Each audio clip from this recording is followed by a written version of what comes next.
তো ওইখান থেকে আসার সময় ওখান থেকে কলকাতা কত দূর ছিল? বাসে এসছো কি ট্রেনে? ট্রেন ফ্রেন ছিল তখন? আগে তো স্টিমারে আসতে হতো। স্টিমারে ফতেপুর বলে একটা সিন্ধিয়া ঘাট বলতো, সিন্ধিয়া ঘাটে স্টিমার আসতো আমাদের বাড়ির থেকে সময় দিয়ে, তখন তো হেঁটে যেত। সেখানের থেকে স্টিমারে করে খুলনাতে ট্রেন, সেই ওখান থেকে তখনকার দিনে একখানা টিকিট কাটলে, এই যে স্টিমারের টিকিট কাটা হলো, সেই টিকিটেই ট্রেনেও যাওয়া যাবে, মানে পুরো সেটা নিয়ে স্টিমারে আমরা মথুরাপুরে আসলাম।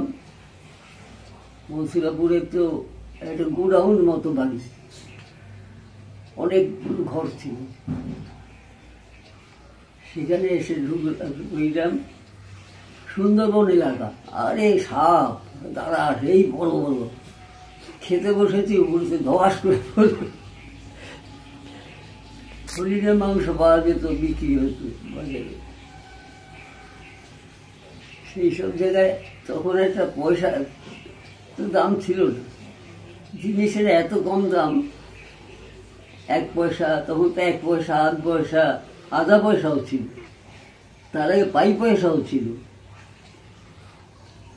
সেই সব তো তোরা দেখিস, এই ছোট ছোট পাই পয়সা সব তামার।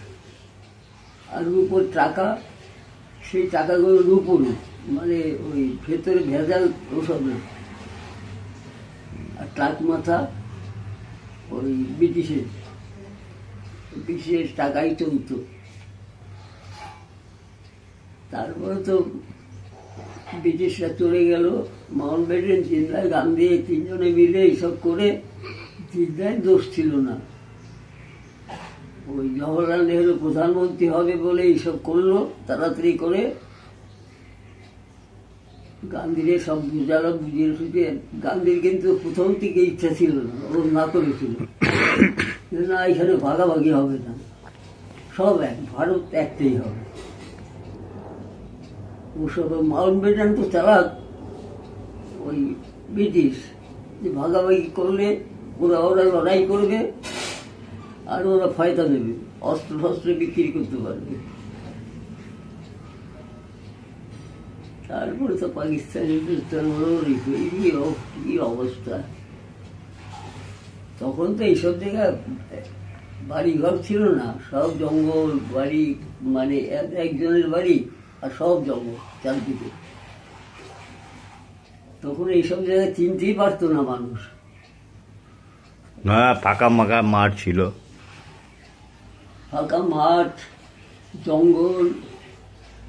আমাদেরই তো বাড়ি যে ছিল পাকিস্তানে, সেটার ভিতরে, সেটা এখান থেকে অন্তত ওই গেট তারও বেশি জমি আমাদের ছিল, মানে বাড়ির জমি। একটা পুকুর ছিল, বাবারা ঠাকুরদাদারা 3 ভাই ছিল, বড় আমার বাবা, আমার ঠাকুরদাদা। জমি, কত জমি আমাদের, সব বেদ ঝাড় হয়েছিল, নারকেল গাছ, কাঁঠাল গাছ, আম গাছ। পুকুরে ছিল ওই অন্য ঠাকুরদাদাদের 6 আনি, আর আমাদের ছিল 10 আনি। একটা পুকুর, নতুন পুকুর, আর একটা ছিল আড়া, মানে পচা পুকুর বলা হতো। সেইখানে আম কাঁঠাল হতো, কিন্তু আমের পোকা আম। কাঁঠাল হতো, মাটির তলে কাঁঠাল হয়েছে, পুকুরেতে দেখা যাচ্ছে না। সে বলছে গন্ধ, এত পাকা গন্ধ কোথা থেকে আসছে? তো দেখেন এই থেকে মাটি ফেটে ফেটে আছে, সেখানে মাটি সরিয়ে দেখে এত একটা কাঁঠাল। এখনো মনে আছে, সেটা তুলে নিয়ে আসলাম। খেজুর গাছ ছিল, এত এই রস হতো।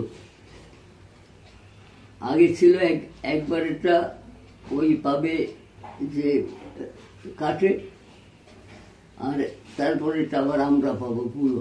তারপর বললো যে না, এটা ভালো না, ভাগ করে দাও, যতটা রস হবে অর্ধেক তোমার অর্ধেক আমার।